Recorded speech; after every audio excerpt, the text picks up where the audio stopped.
Assalamualaikum warahmatullahi wabarakatuh.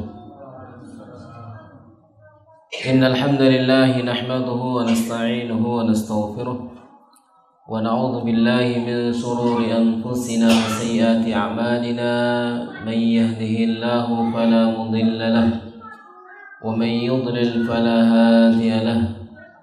Asyhadu an la ilaha illallah wahdahu la syarika lahu wa asyhadu anna Muhammadan abduhu wa rasuluhu. Allahumma salli wa sallim ala nabiyyina Muhammadin wa ala alihi wa sahbihi ajma'in.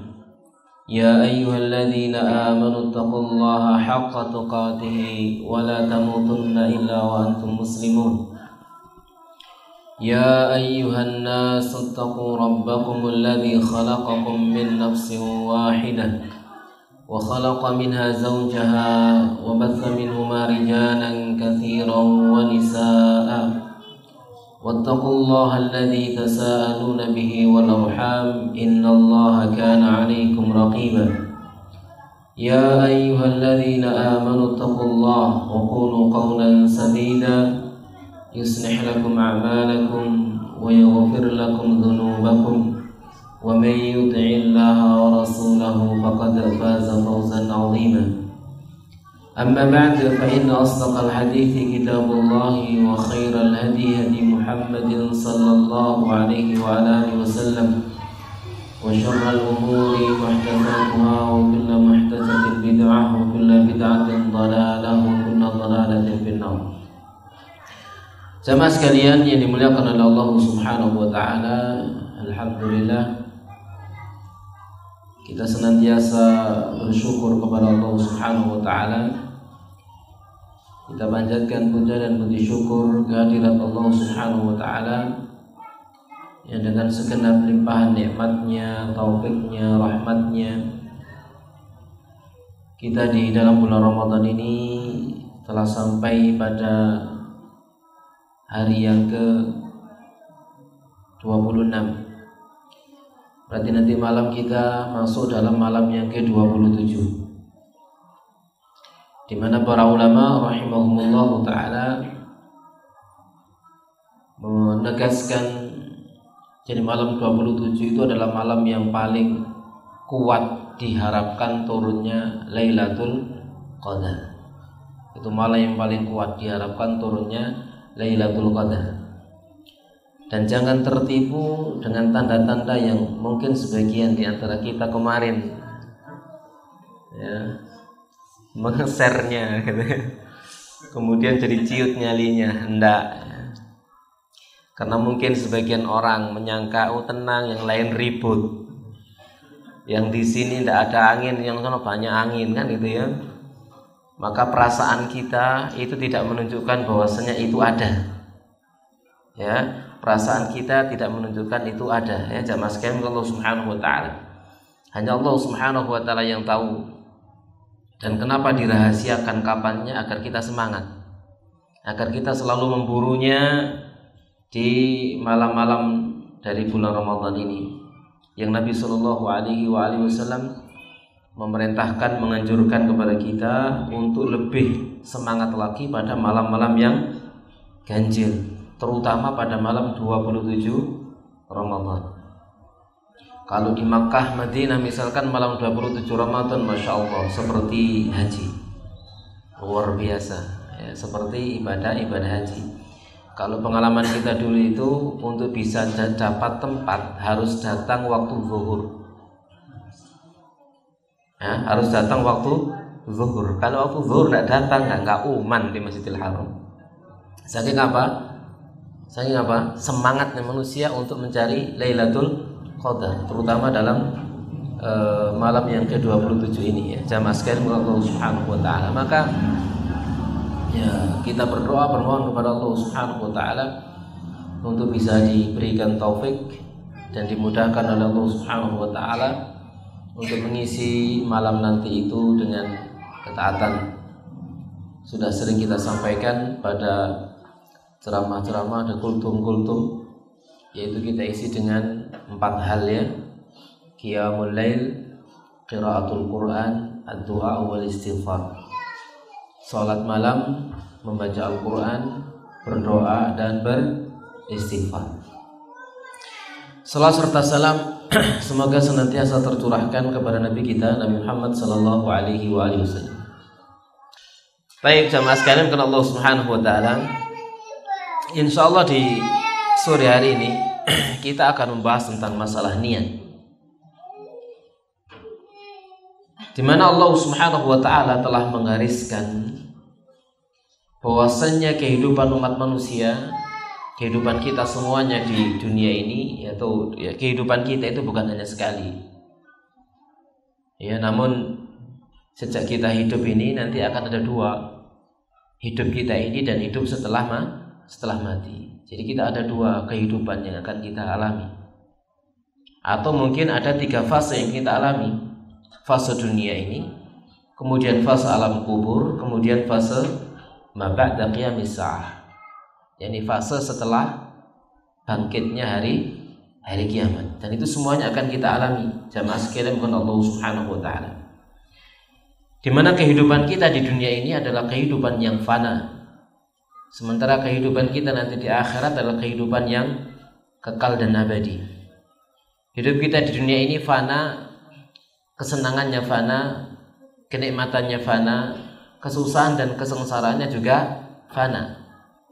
Kayanya fana, miskinnya juga fana. Apa sih maksud daripada fana itu?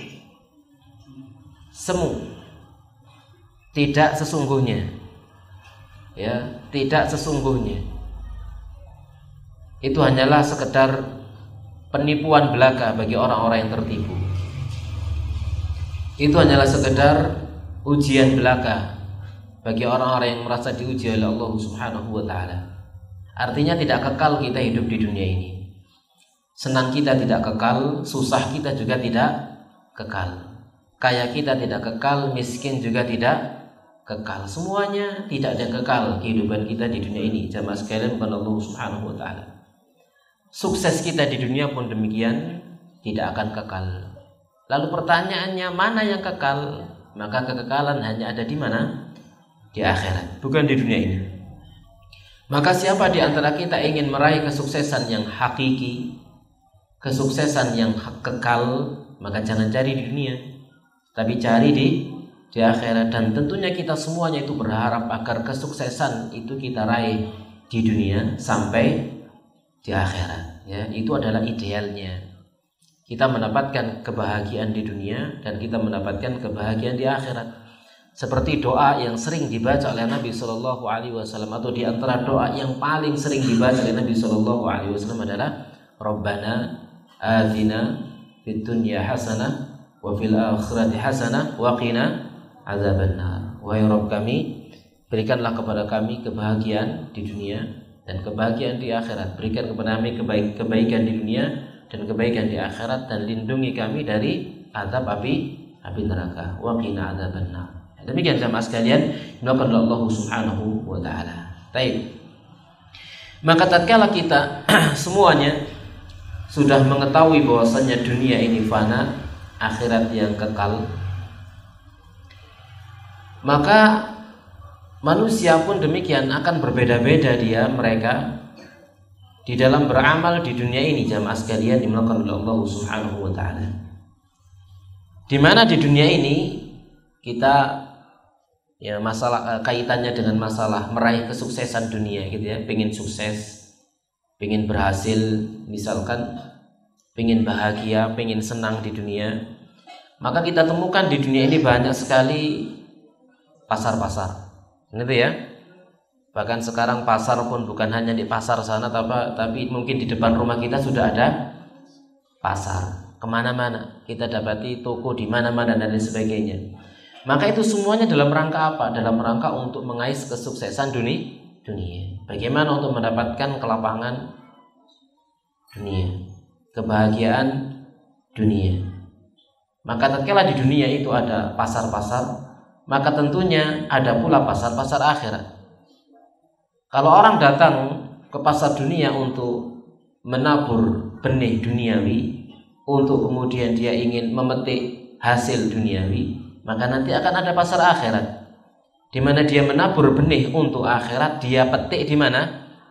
di akhirat. Dia ingin mendapatkan pahalanya nanti di akhirat. Ya jamaah sekalian, maka Allah Subhanahu wa taala. Maka di sana akan ada di antara manusia yang mereka lalai dari akhirat karena tersibukkan oleh duniawi. Mereka lalai dari akhirat, tersibukkan oleh duniawi. Bahkan mungkin di antara mereka banyak lebih mementingkan kehidupan duniawinya daripada kehidupan akhiratnya. Kenapa? Karena kesuksesan dunia tampak di hadapan mata, sementara kesuksesan akhirat cuman jari ini, kan gitu. Nah, menang-menang yang mana ini? Menang imannya atau menang matanya, kan gitu. Kalau seseorang itu menang imannya, maka dia akan mendustakan matanya. Tapi kalau seseorang itu kalah imannya, dia akan mempercayai matanya. Ya, tergantung dengan keimanan sekarang. Jamaah sekalian, maka Allah Subhanahu wa taala. Oleh karena itulah jamaah sekalian, maka Allah Subhanahu wa taala mengomentari masalah banyaknya orang-orang yang sibuk menumpuk dunia ini. Rasulullah sallallahu alaihi wasallam bersabda, "Ta'is abdud dinar wa abdud dirham." Semoga kesengsaraan itu menimpa para pemuja dinar dan pemuja dirham. Wa abdul khamisati, dan pemuja baju sutra, yakni harta kekayaan. In u'tiya radiya, jika dia diberi dia merasa senang. Wa ilam yu'ta sakhita, jika dia tidak diberi maka dia benci. Ta'is, semoga dia sengsara. Wantakasa wa idza syika falan taqasha, semoga dia terus sengsara dan terus menerus menderita. Dan bila ia tertusuk duri, semoga tiada yang sudi mencabut duri itu dari dirinya. Ini kata Nabi sallallahu alaihi wasallam. Jadi Nabi sallallahu alaihi wasallam dalam hadis ini mencela orang-orang yang lebih mengedepankan duniawi. Pikirannya hanya pikiran duniawi, dia lupa dengan akhirat. Padahal pada dasarnya dunia ini adalah jalan menuju akhirat. Artinya digunakan sebagai jalan dan sarana untuk mendapatkan akhirat. Ya jamaah sekalian, dimakan oleh Allah Subhanahu wa taala. Yang sebaliknya disebutkan di dalam ayat Al-Qur'an dalam surat Talaq ayat yang kedua sampai dengan yang ketiga.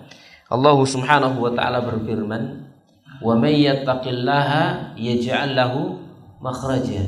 Siapa yang bertakwa kepada Allah, Allah Subhanahu wa taala akan jadikan untuknya jalan keluar. Kalau tadi itu dia sibuk mementingkan duniawinya misalkan, lalu dia lalai dengan akhirat, mungkin dia sukses di dunia tapi dia akan sengsara di akhirat. Namun kita perhatikan orang yang bertakwa kepada Allah, wa may yattaqillaha yaj'al lahu makhraja. Siapa yang bertakwa kepada Allah akan jadikan untuk dia jalan keluar. Jalan keluar di mana ini? Di dunia. Diberikan oleh Allah Subhanahu wa taala jalan keluar. Jalan keluar dari apa? Segala kesulitan, kesusahan, kepayahan dan lain sebagainya. Lebih dari itu ditambah sama Allah, wa yarzuquhu min haitsu la yahtasib. Allah akan memberikan rezeki kepada dia dari arah yang tidak dia sangka. Wa may yatawakkal 'ala Allah fa huwa hasbuh.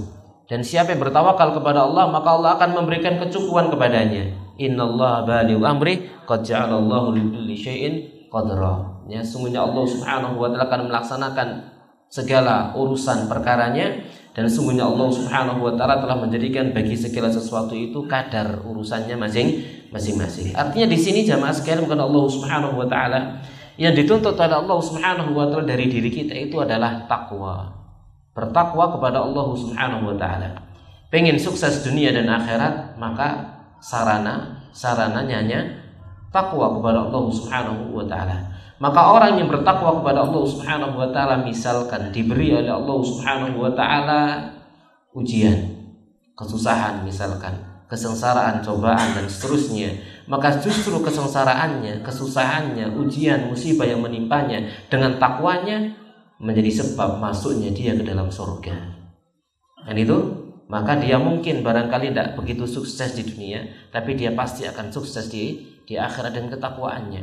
Pun demikian mungkin barangkali ada di antara orang yang bertakwa itu diberi oleh Allah Subhanahu wa taala kekayaan, diberikan oleh Allah Subhanahu wa taala harta yang melimpah, kebahagiaan, kesenangan dan lain sebagainya. Maka ketakwaan yang ada pada dirinya tidak akan membuat dia lupa diri dan lupa daratan. Tidak lupa dia dengan Allah Subhanahu wa taala. Justru dia gunakan kekayaannya itu untuk ibadah kepada Allah, untuk mendekatkan dirinya kepada Allah Subhanahu wa taala. Maka dia akan mendapatkan dua kebahagiaan sekaligus, kebahagiaan dunia dan kebahagiaan di di akhirat. Tapi inti dari itu semuanya adalah takwa kepada Allah Subhanahu wa taala.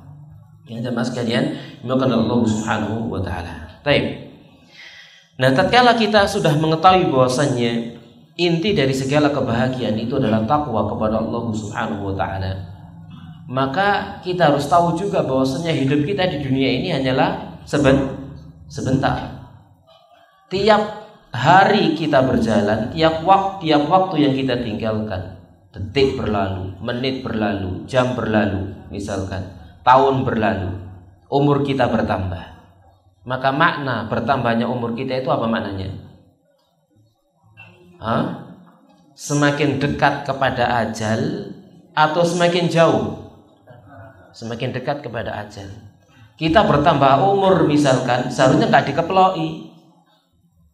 Ya, kita bertambah umur seharusnya nggak dikeploi.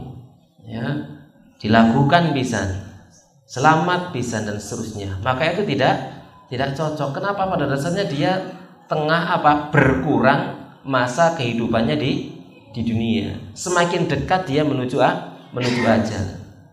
Jadi kalau misalkan ada orang ulang tahun gitu ya, enaknya diucapi turut berduka cita atau selamat ulang tahun. Enaknya turut berduka cita atas berkurangnya jatah hidupmu di dunia atau selamat ulang tahun panjang usiamu. Enaknya diapakan? Inna lillahi wa inna ilaihi raji'un. Harusnya seperti itu. Kita itu salah. Banyak di antara kaum muslimin itu ikut-ikutan. Harusnya dia berduka cita, bukan bersenang-senang. Kenapa? Karena jatah hidupnya di dunia berkurang. Jatah hidupnya berkurang, semakin dekat dia kepada ajal, kesempatan untuk beramal soleh juga semakin berkurang. Maka kan harusnya berduka cita, bukan malah bersukaria. Salah. Ya, jamaah sekalian, maka Allah Subhanahu wa taala. Sahabat Ali radhiyallahu taala anhu, beliau pernah berkata dalam Musannaf Ibnu Abi Syaibah, irtahalatid dunya mudbiratan. Kehidupan dunia itu akan bergegas menjauh.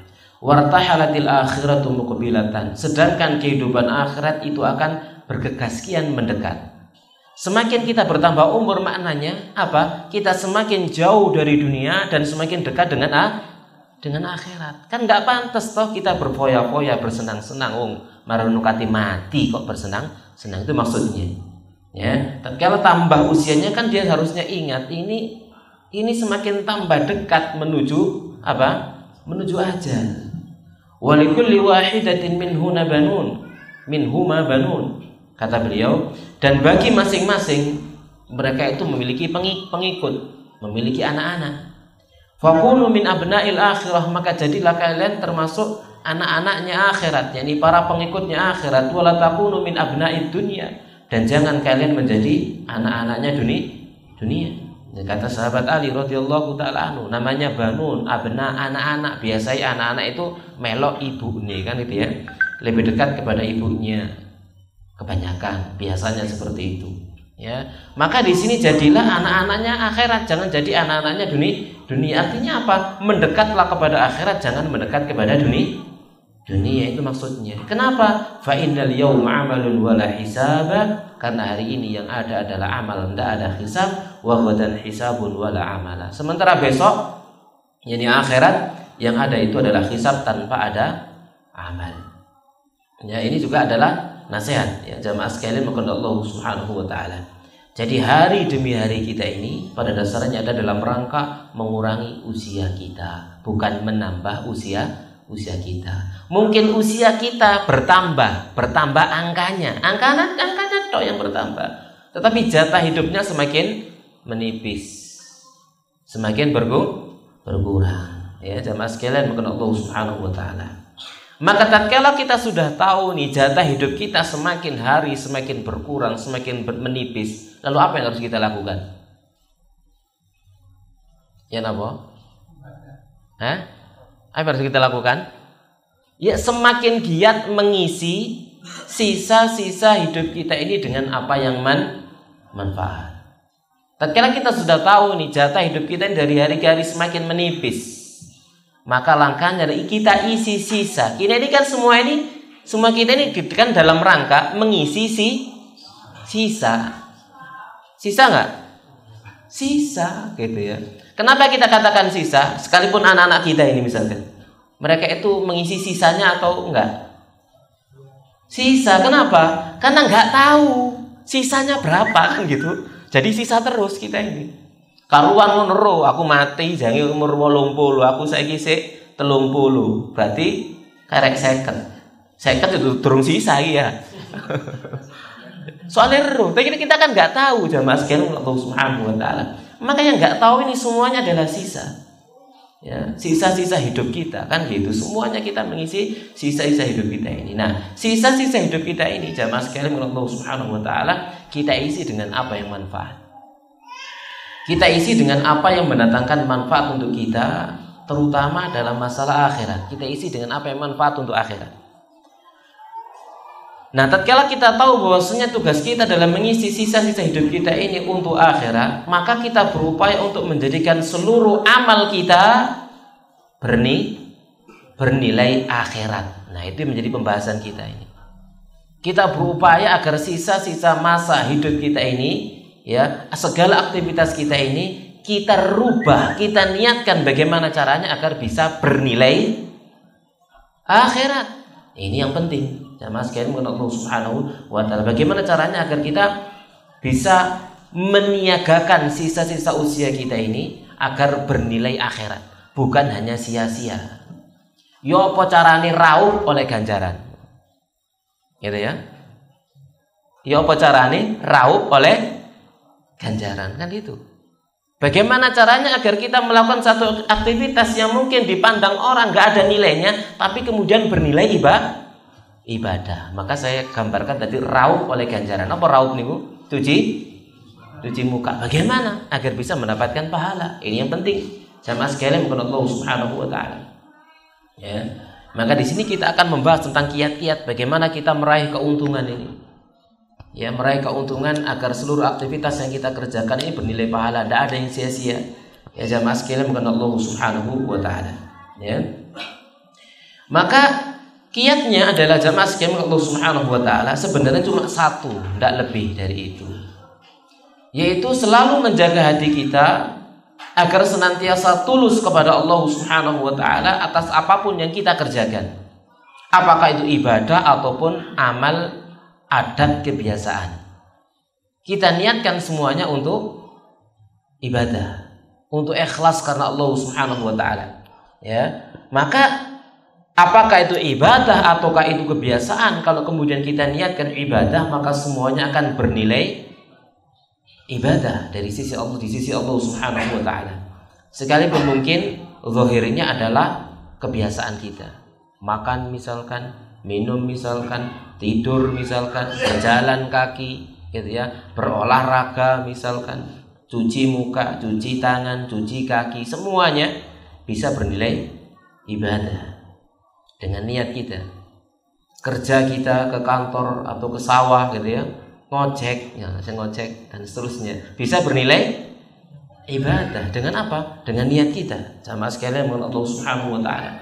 Di mana seperti itu dulu para ulama di dalam mereka menjalani kehidupan mereka. Kita perhatikan sahabat Mu'adz bin Jabal radhiyallahu taala, dia pernah berkata, "Amma ana, maka adapun aku, fa anamu wa aqumu." Maka aku pun tidur, aku pun bangun. Jadi aku tidur, aku pun bangun. Wa arju fi naumati, dan aku berharap di dalam tidurku, ma arju fi qaumati, apa yang kuharapkan dalam berdiriku salat malam. Gitu ya. Jadi dia menyamakan tidur dan berdirinya, tidur dan bangunnya diniatkan ibadah. Jadi dia berharap agar tidurnya itu bernilai ibadah, sebagaimana berdiri sholatnya juga bernilai ibadah. Nah, untuk bisa membedakannya itu apa? Niat. Kita tidur, bismillah, turu, niat ingsun istirahat. Ya, cek iso tangi engko bengi, sudah tidurnya bernilai ibadah. Maka selama tidurnya dia berpahala terus, mengalir pahala untuknya. Misalnya kok meteran listrik muter wis, pahala mengalir. Jamaah sekalian kan Allah Subhanahu wa taala. Sampai subuh gak bangun, berpahala enggak? Berpahala enggak? berpahala. Kenapa? Wis kadung niat. Wis kadung Lek. Kok mang turune gak kadek niat oleh ganjaran? Enggak dapat. Jamaah sekalian Allah Subhanahu wa taala. Ini bedanya. Tidur dapat pahala. Nah, tiap hari ini kita tidur ini. Betapa banyak tidur kita enggak dapat pahala. Kita itu banyak tidurnya atau banyak meleknya sebenarnya. Kemarin itu ya waktu kajiannya Ustaz Ridwan, tidurnya itu berapa tahun? Ya, berapa tahun kemarin disebut kan? 20 tahun ya tidur tok gitu ya. Lek ganok niate niat ibadah berarti sia-sia. Wah turu sia-sia kan gitu ya. Tapi seandainya kita fakih dalam masalah ini, kita paham, lalu kita niatkan tidur kita itu ibadah, baik di siang hari maupun malam hari, maka tidur kita mengalir pahala. Tidur kita di malam hari kita niatkan untuk bangun malam. Tidur kita di siang hari misalkan kita niatkan sunnah Nabi, qailulah, tidur siang, kan sudah dapat pahala. Ya, jamaah sekalian maka Allah Subhanahu wa taala, ya. Namun sebaliknya jika kita lalai dari niat, ya, maka sudah ibadah kita, ya, bahkan amal ibadah kita hanya bernilai kebiasaan saja. Kalau kita lalai dari niat, ya, amal kebiasaan kita niatkan ibadah jadi ibadah berpahala. Tapi amal ibadah diniatkan rutinitas jadi apa? Sia-sia. Napa contohnya? Contohnya misalnya terawih. Contohnya ini misalnya terawih. Terawih kabeh berangkat nang masjid lek Ramadan ngene ya kebiasaane nang masjid. Rituale nang masjid. Kabeh masjid ya apa? Nang masjid. Gitu ya. Mbah-mbahku biyen lek salate cepet ya kudu salate cepet. Itu kira-kira bernilai ibadah atau kebiasaan? Nah, kebiasaan, bukan jadi ibadah akhirnya. Jamaah sekalian Allah Subhanahu wa taala hanya melanjutkan kebiasaan saja. Maka itu tidak bernilai ibadah. Jamaah sekalian dimulakan oleh Allah Subhanahu wa taala karena tidak dia niatkan ibadah. Contoh misalkan anak-anak nih biasanya seringnya gitu ya, kalau saya nggak di belakang baru takbiratul ihram kalau mau rukuk tuh imamnya wonten sing gedhe ngoten wonten sing gedhe ngoten baru meneng ae suwene rek imame rek tak lungguh kalau sekatene rukuk kira-kira kate rukuk mencolat takbir Allahu akbar rukuk, kira-kira itu bernilai ibadah atau enggak?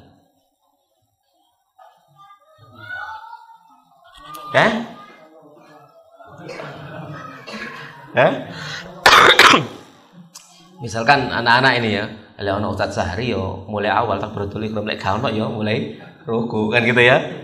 Itu kira-kira bernilai ibadah enggak kira-kira? Kalau ada orang dewasa seperti itu, ibadah enggak kira-kira itu? Enggak. Jadinya itu bukan ibadah karena Allah Subhanahu wa taala. Ya, bukan karena Allah. Karena niatnya bukan karena Allah Subhanahu wa taala, karena sungkan ustate gitu ya. Maka tidak bernilai ibadah ya nak ya. Tapi gak apa-apa latihan kudu dibengkerengi ngono, lek gak ngono mari kebiasaan ya. Seperti itu jamaah sekalian dimakan Allah Subhanahu wa taala. Contoh misalkan jenengan dalam keadaan junub. Dalam keadaan junub ya. Marono adus wis gayae adus apa kaya adus gede rek. Mandi besar. Ya, mandi junub. Gayae kayak mandi junub, tapi ganok niate sah enggak? Mari adus seger, aku mang niat durung ya aku mang. Sah enggak man aduse? Enggak sah, ngulangi maneh. Aduse mang cuma kebiasaan. Paham di sini ya? Atau misalkan harus junub ono ketok kolam nyemplung biur, gak katik niat apa wis gitu ya. Mentas. Gitu ya. Sah enggak mandinya? Enggak sah. Kenapa? Enggak ada nih niat. Itu bedanya. Jadi ibadah tanpa niat jadi sekedar kebiasaan. Paham di sini insya Allah ya? Maka kebiasaan dengan niat jadi bernilai ibadah. Maka ini pentingnya kita selalu menjaga niat kita. Kita perhatikan jamaah sekalian yang dimaksud Allah Subhanahu wa taala. Para salaf dulu mengatakan ibadatu ahlil ghaflati adatun. Ibadahnya orang-orang yang lalai maka itu kebiasaan.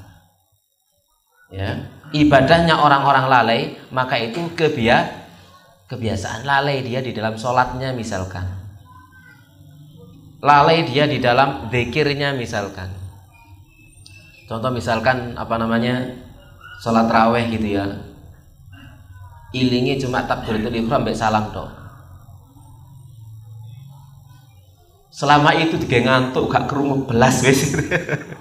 Imam maca apa, imam donga apa gak ngerti. Erone takbiratul ihram, takbiratul intiqal mbek salam. Ini ibadahnya orang lalai atau orang sadar? No? Orang lalai. Enaknya kalau gitu ngapain enaknya? Dalam keadaan ngantuk berat seperti enaknya ngapain? Tidur lah aku mulai. Kayak membengi. Gak kuat masya Allah ngantuk mulai. Kenapa? Karena biar nggak jadi apa? Napa? Jenenge?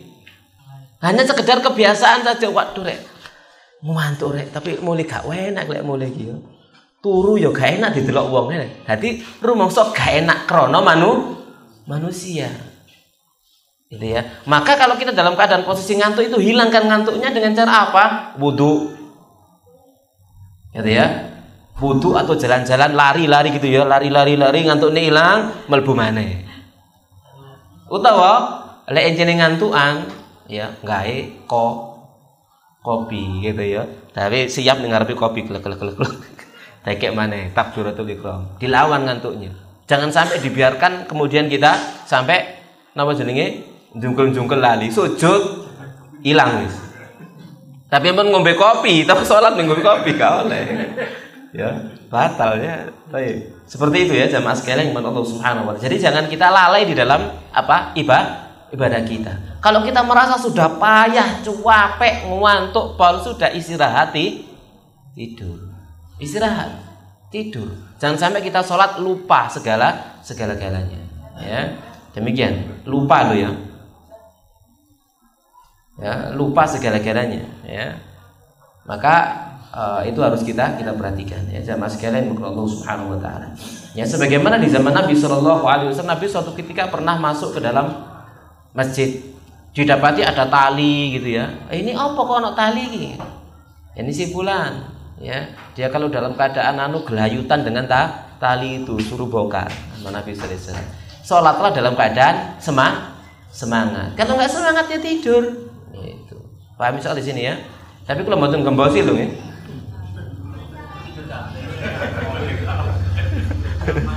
Kalau mboten gembosi lho ya.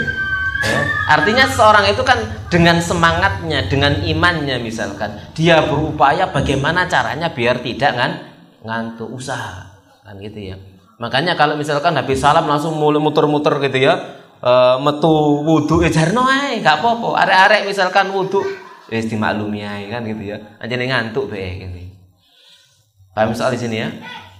Baik, jamaah sekalian Allah Subhanahu wa taala. Jadi jangan sampai ibadatu alil ghaflati adat wa adatu alil yaqdati ibadah ya.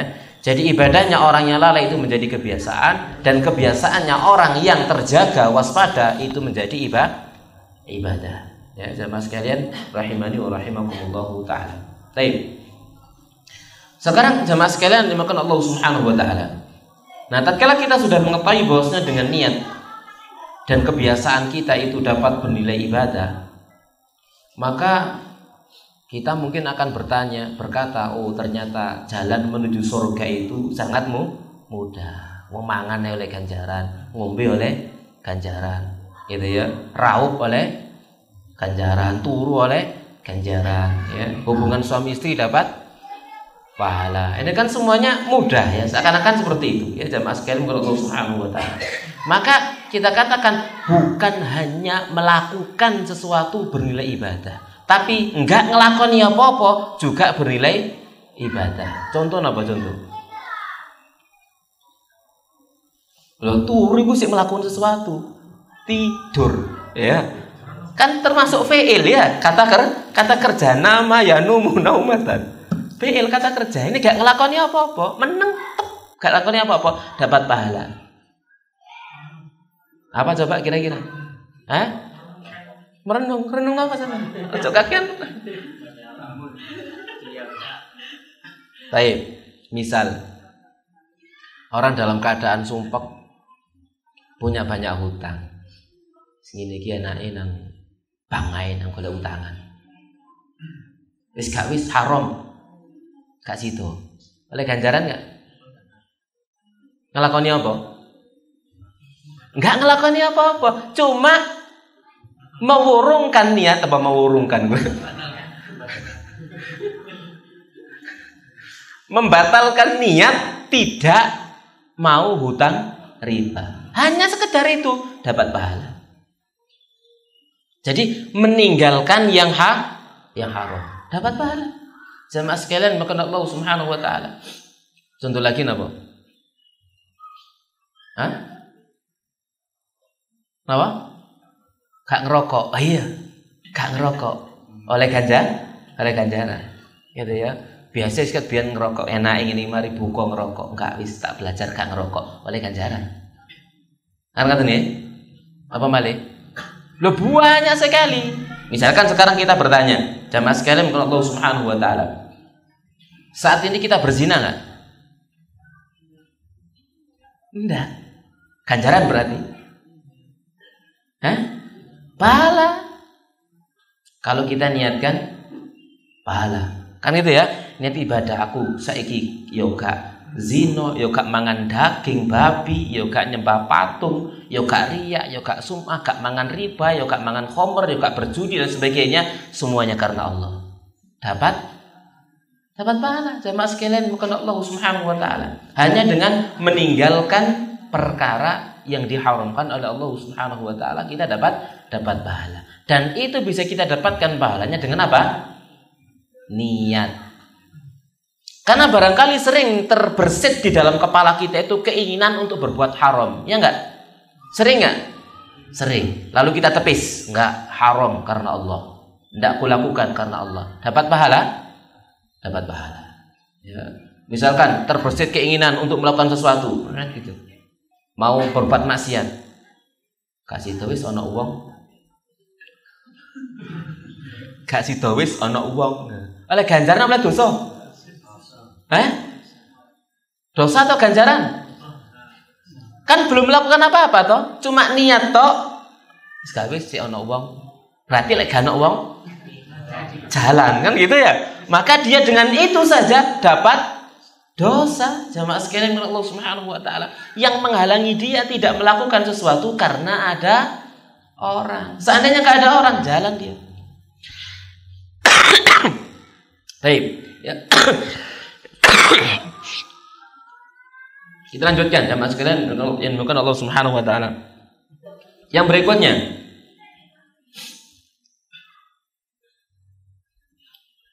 Ibnu Hajar Al-Asqalani rahimahullahu taala beliau pernah berkata, yang maknanya ya dalam Fathul Bari, beliau mengatakan yang benar meninggalkan suatu amalan tanpa disertai niat tidak mendapatkan pahala. Kita melakukan amal sesuatu tanpa disertai dengan niat, kita tidak akan dapat pahala. Anda hanya mendapat pahala bila Anda dengan sadar meninggalkan suatu hal. Ya, jadi meninggalkan suatu amalan tanpa niat tidak dapat pahala. Baru kita akan mendapatkan pahala kalau kita meninggalkan amal itu dengan niat. Niat apa? Karena Allah. Meninggalkan sesuatu karena Allah. Sehingga barang siapa di hatinya tidak terbetik sama sekali tentang suatu amal maksiat, ya, nggak terbetik sama sekali tentang amal maksiat, apakah mau mengerjakannya atau mau meninggalkannya, tentu tidak sama dengan orang yang mengingatnya lalu ia menahan diri darinya karena takut kepada Allah Subhanahu wa taala. Gitu ya. Jadi misalkan terbersit dalam diri kita itu melakukan satu maksiat, segera tepis karena Allah, kita dapat pahala. Dan itu sering kan gitu ya? Sering nggak? Sering sekali. Jamaah sekalian Allah Subhanahu wa taala niatan-niatan untuk melakukan perbuatan yang dilarang oleh Allah Subhanahu wa taala sering sekali. Misalkan yang paling sering itu dengan mata kita kan gitu ya. Ya, yang paling sering dengan mata kita, enak sepeda motor ono sing seger didik gitu ya. Di sebelah kanan lewat ketok ngono ya. Kate ndelok maneh gak krana Allah. Nah, oleh ganjaran meninggalkan karena Allah Subhanahu wa taala. Kan gitu. Sering sekali, sering itu intinya gitu ya. Maka kita menghalangi pandangan yang kedua ini karena Allah Subhanahu wa taala. Kita dapat pahala meninggalkan maksiat. Baik. Maka penjelasan daripada Imam Ibnu Hajar rahimahullahu taala ini menggambarkan bagaimana pentingnya menghadirkan niat di dalam kita melakukan sesuatu atau kita meninggalkan sesuatu. Ingat itu. Ini harus kita camkan. Lakukan sesuatu karena Allah, tinggalkan sesuatu karena Allah. Maka bagi kita adalah pahalanya. Pahala melakukan sesuatu atau pahala meninggalkan sesuatu. Al-Imam Ibnul Qayyim rahimahullahu taala beliau menjelaskannya, maknanya sungguh tujuan dan keyakinan hati diperhitungkan pada setiap perbuatan dan ucapan, sebagaimana diperhitungkan pula pada amal kebaikan dan ibadah. Ya, jadi niat itu menentukan segala sesuatu di dalam amal keseharian atau ibadah, gitu ya. Tujuan niat dan keyakinan dapat menjadikan satu amalan halal atau haram, benar atau salah, ketaatan atau maksiat. Semuanya tergantung dengan niatnya. Sebagaimana niat dalam hal ibadah, amal ibadah menjadikannya dihukumi wajib atau dihukumi sunnah, tergantung dengan niat. Contoh puasa misalkan kita puasa di luar Ramadan. Kalau dalam Ramadan jelas hukumnya wajib. Puasa di luar Ramadan beda niat, ditaruh di hari Senin, tapi beda niatnya. Yang satu niatnya puasa Senin Kemis, yang satunya puasa niat qadha. Yang satu sunnah, yang satu wajib. Bedanya apa? Niat. Ya, bedanya niat orang yang melakukannya. Ya, jamaah sekalian maka Allah Subhanahu wa taala. Ya, maka ini sangat penting. Kalau dalilnya jelas, innamal a'malu binniyat. Amal itu tergantung dengan niatnya. Ya, lalu Nabi sallallahu alaihi wasallam menjelaskan, wa innama likulli imri'in ma nawa, dan sesungguhnya bagi setiap orang itu apa yang dia niatkan. Faman kana hijratu ilallahi wa rasuli fa hijratu ilallahi wa rasuli. Barang siapa yang hijrahnya untuk Allah dan Rasulnya, maka untuk Allah dan Rasulnya. Jadi podo-podo hijrah kan gitu ya. Yang satu hijrah karena Allah, podo mlakune, podo numpak jarane, podo numpak untone, podo sampai nang Madinah iki oleh ganjaran, situ gak oleh ganjaran. Ya, wa man kana hijratu lidunya yusibu amra'atin yatazawwaja aw yankihuha fa hijratu ila ma hajara ilaihi. Adapun yang hijrahnya adalah karena ingin dunia atau karena ingin menikahi wanita, maka hanya itu yang dia dapatkan. Enggak dapat pahala hijrah, padahal sama-sama perbuatannya. Ya, jamaah sekalian maka Allah Subhanahu wa taala. Mungkin jamaah sekalian di sini duduk di sini itu niatnya mungkin beda-beda. Ya. Gitu ya. Maka tergantung dengan niatnya masing-masing. Pahalanya akan didapat sesuai dengan niatnya masing-masing. Jamaah sekalian yang dimuliakan Allah Subhanahu wa taala. Ada yang memang niatnya untuk mencari ilmu, baginya ilmunya. Ada yang mungkin niatnya untuk mencari bukoan, ya baginya bukonya. Kan gitu ya. Ada yang niatnya karena sungkan mertuanya, ya baginya sungkannya. Ya ono wara-wara ono tak gak ono gak enak gitu ya. Ya si oleh sungkan iku mang to. Gak oleh ganjaran kan gitu ya. Mangan buka ya oleh ganjaran, ngrungokno lungguh kini ya oleh ganjaran. Nah, niatnya beda-beda tergantung dengan niatnya masing-masing. Ya jamaah sekalian yang melakukan Allah Subhanahu wa taala ya. Baik. Jadi innamal a'malu binniyat. Amal tergantung dengan niatnya. Nah, sekarang kita membahas di sini tentang pengenalan dua macam amalan di sini. Ya. Jadi agar kita bisa menjadikan setiap aktivitas kita itu bernilai ibadah, maka kita harus mengenali berbagai aktivitas kita dan niat-niat kita pada setiap amalan yang kita kerjakan. Maka di sana ada para ulama menjelaskan secara global itu amalan terbagi menjadi dua. Yang pertama, amalan yang tidak sah bila tanpa niat. Apa kira-kira? Amalan yang tidak sah jika dilakukan tanpa niat. Apa kira-kira? Ya, amal ibadah murni. Itu tidak sah dilakukan tanpa niat. Ya, seperti sholat, puasa, haji, wudhu, dan lain sebagainya. Jadi seluruh amal ibadah murni itu tidak sah dilakukan dengan tanpa niat. Tidak sah. Jadi harus hati-hati di sini. Ya, niatnya harus hati-hati. Ya, maka jika amal itu dilakukan tanpa disertai dengan niat, niscaya amalannya tertolak, tidak mendapatkan pahala.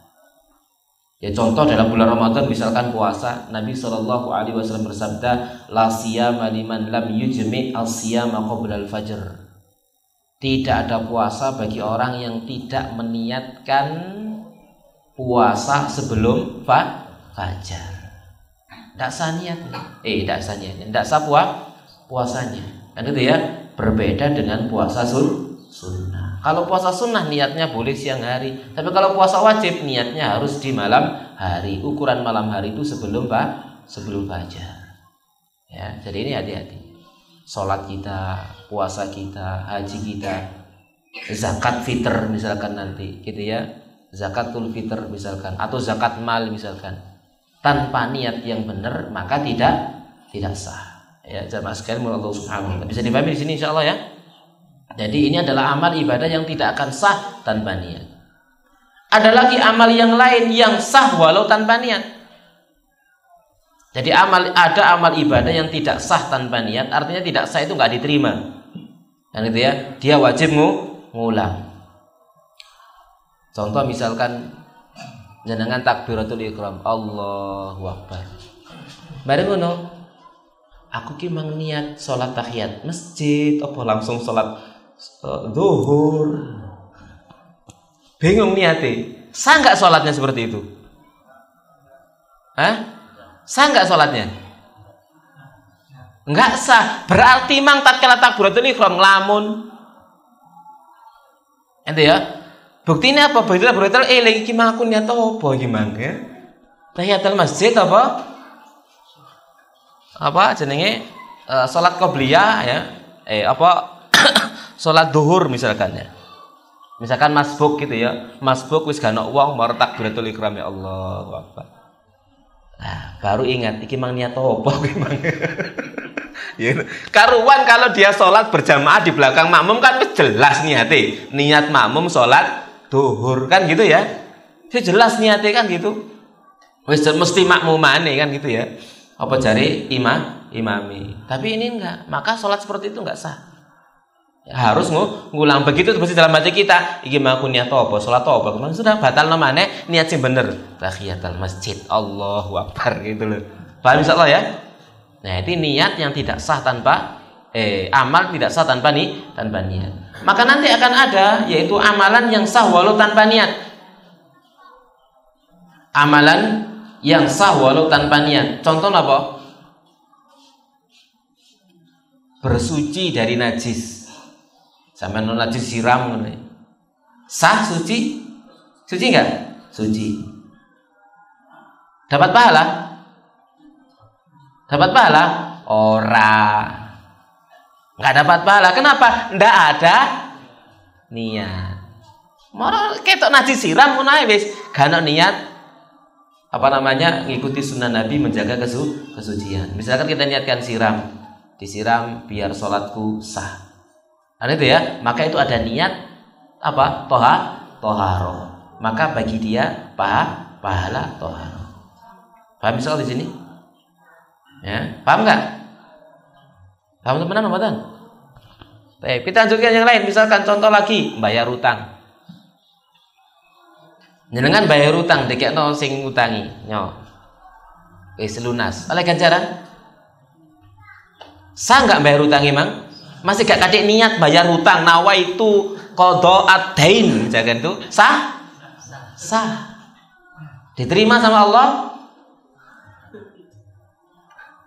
Diterima sebagai amal ibadah? Enggak, kalau tidak disertai dengan niat. Niatnya apa? Bayar hutang. Niat bayar hutang memenuhi kewajiban yang diwajibkan sama Allah untuk bayar hutang. Kan gitu? Maka baginya pahala bayar hutang. Jadi kita bayar hutang itu jadi bernilai pahala. Jamaah sekalian bukan Allah Subhanahu wa taala. Sebagaimana kita nyelintung gak gelem ketemu ambek sing ngutangi ya ya dosa gitu ya. Nyelintung gak gelem ketemu sing ngutangi ya gelem wis ya. Gak mau ketemu muka misalkan. Ya dosa. Ya jamaah sekalian bukan Allah Subhanahu wa taala yang bayar hutang. Dan banyak sekali amal-amal yang lain yang itu sah sekalipun tanpa ada niat. Ya, yang seandainya kita niatkan maka akan diterima. Lalu apa sih bedanya antara sah dan diterima? Apa bedanya kira-kira? Apa bedanya antara sah dan diterima? Apa bedanya? Oh, sholatmu sah. Oh, sholatmu diterima. Nah, ini apa bedanya ini? Apa bedanya? Jadi kalau sholatmu sah belum tentu diterima sama Allah. Gitu ya. Salat sah belum tentu diterima sama Allah. Salat sah yang napa sing sah niku? Niate wis bener salat raweh. Gitu ya. Tapi turu doa mulai awal sampai akhir. Ya sah salate. Diterima kira-kira? Diterima kira-kira? Wis muga-muga diterima. Kalau kayak sing napa jenenge? Sing nglegakno ati ngoten ya. Muga-muga diterima. Diterima sampeyan iku ngelawan ngantuk ngadeg kae kan gitu ya. Dilawan. Baik jemaah sekalian dimakan Allah Subhanahu wa. Jadi itu bedanya antara sah dan diterima. Kalau sah itu belum tentu diterima. Tapi kalau diterima pasti sah. Ya, salatmu diterima, puasamu diterima itu sah. Gitu ya.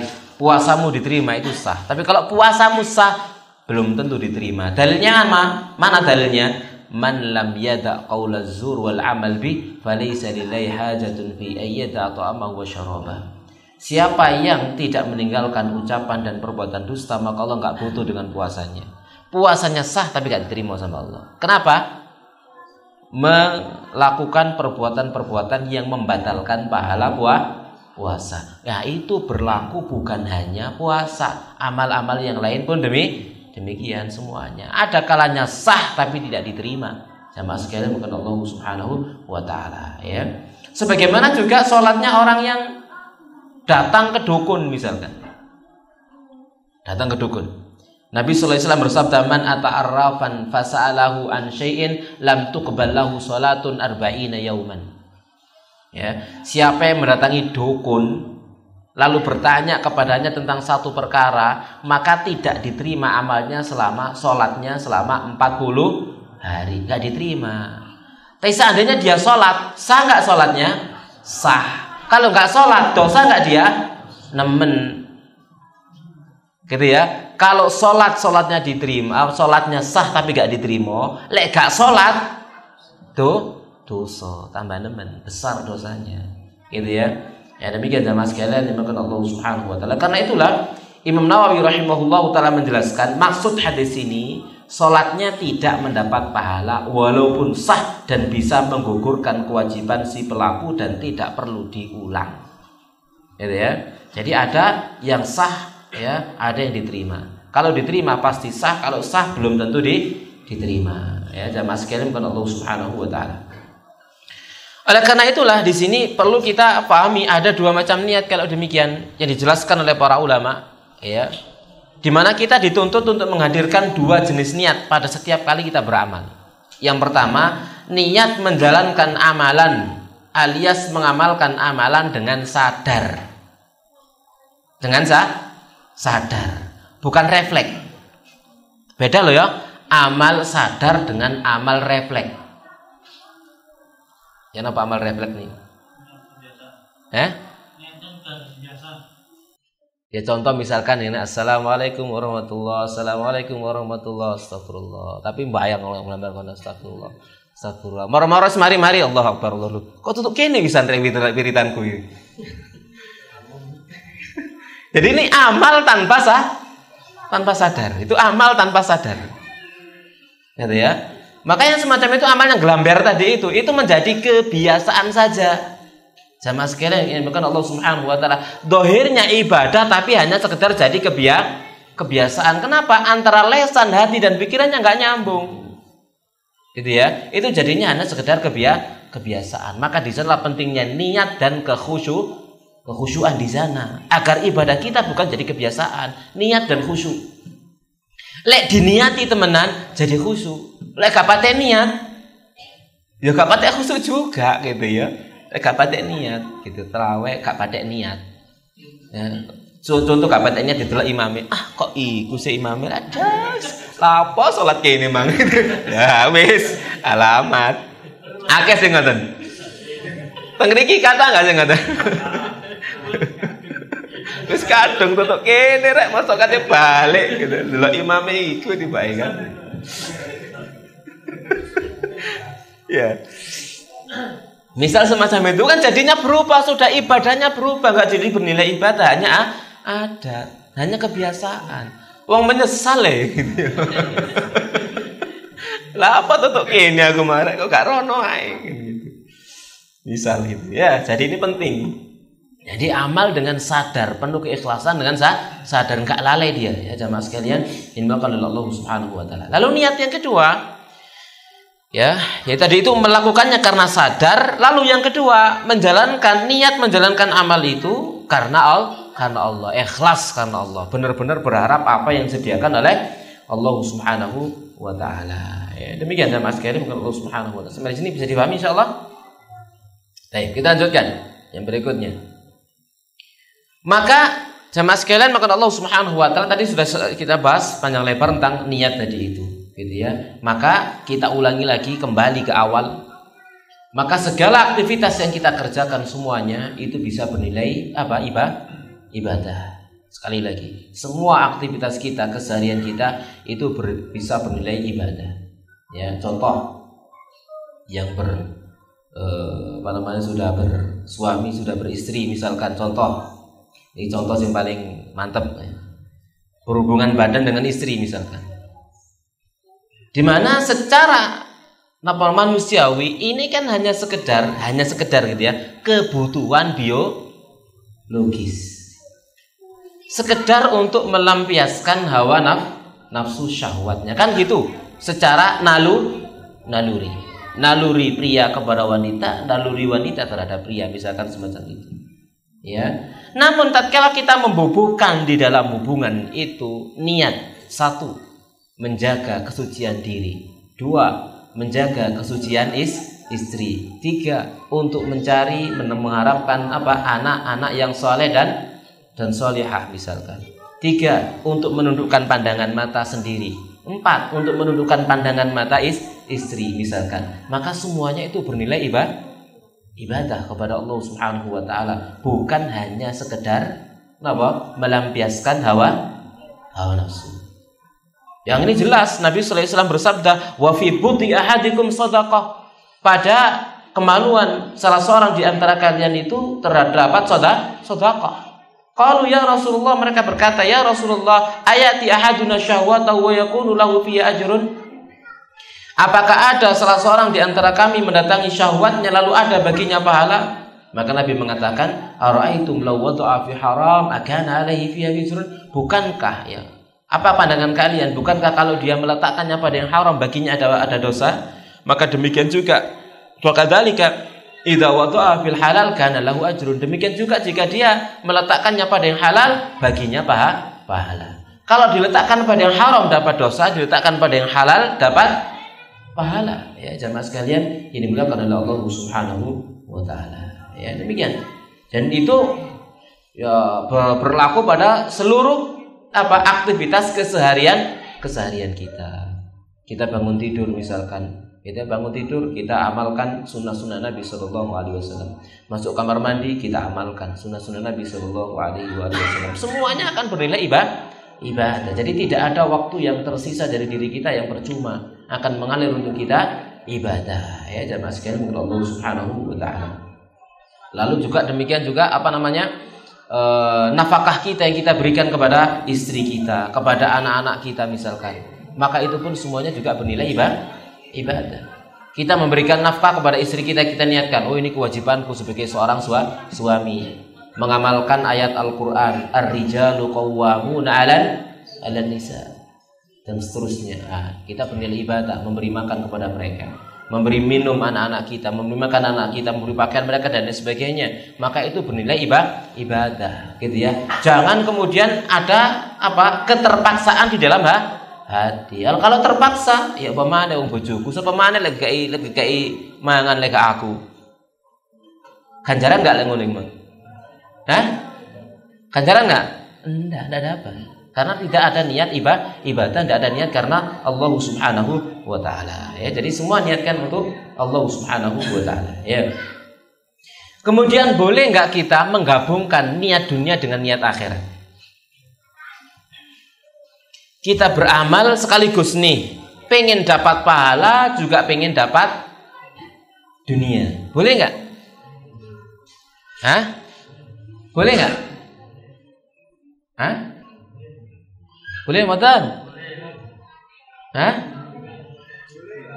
Jawabannya bukan boleh. Boleh-boleh saja. Apa bedanya boleh dengan boleh-boleh saja? Lah iya, kan tentu boleh-boleh saja kan ya. Jawabannya boleh-boleh saja. Artinya apa? Pahala yang kita dapatkan tergantung dengan prosentase di antara keduanya. Mana yang lebih mendominasi, ya, maka itu yang lebih besar. Kalau dominasi karpe donya luwih gede, ya napa? Akhirate dadi titik. Tapi kalau dominasi akhiratnya jauh lebih besar, maka akhiratnya lebih besar, pahalanya besar. Jadi boleh-boleh saja, terserah, tergantung. Sing penting noto hati, yang penting boleh-boleh saja. Ya jamaah sekalian, maka Allah Subhanahu wa taala, ya, itu tidak ada masalah. Contoh misalkan jenengan berinfak, infak itu dijanjikan nilai diinfak diganti sama Allah kok. Gitu ya. Lalu sih tak coba ya, aku tak infak nih. Tak coba diganti apa ambil Allah gitu ya. Berarti ki niatnya apa? Niat akhirat atau niat dunia? Dunia murni. Seandainya diganti temenan, gak oleh ganjaran. Ya, jamaah sekalian dimuliakan Allah Subhanahu wa taala. Bisa dipahami insyaallah ya? Baik, walhasil kita senantiasa memperhatikan niat kita, ya. Oleh karena itulah di sini kita sampaikan perkataan Sufyan Ats-Tsauri, beliau mengatakan ma'alajtu syai'an ashadda 'alayya min nafsi marratan li wa marratan 'alayya. Aku tidak pernah membenahi suatu hal yang lebih berat dibanding jiwaku sendiri, nafsu ini sendiri, ya. Ini perlu kita benahi semuanya, gitu ya. Kadangkala patuh dengan keinginanku dan sering kali tidak. Jadi kita harus senantiasa menjaga jiwa kita, hati kita, nafsu kita, ya, untuk senantiasa menjaga niat. Ya, jika niat kita dalam amal ibadah kita juga dalam kebiasaan keseharian kita, bagaimana caranya agar semuanya bernilai ibadah. Baik, demikian jamaah sekalian, Allah Subhanahu wa taala mudah-mudahan bermanfaat apa yang kita sampaikan. Baik, kurang 6 menit. Kalau ada bertanya kita persilakan. Fadhol, monggo. Ada bertanya? Iya, Bang. Jadi datang ke majelis ilmu, ke majelis taklim gitu ya. Ono ke majelis taklim langsung rono, kan wis sudah niat toh.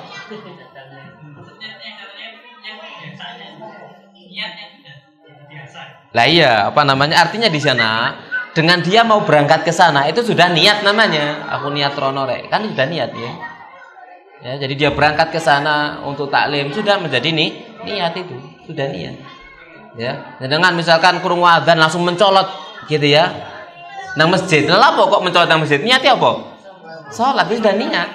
Itu maksudnya. Paham di sini insyaallah. Baik, kita akhiri. Wassallallahu nabiyana Muhammadin wa ala alihi washabihi ajma'in. Subhanakallahumma bihamdik asyhadu an la ilaha illa anta astaghfiruka wa atubu ilaik. Wassalamu alaikum warahmatullahi wabarakatuh.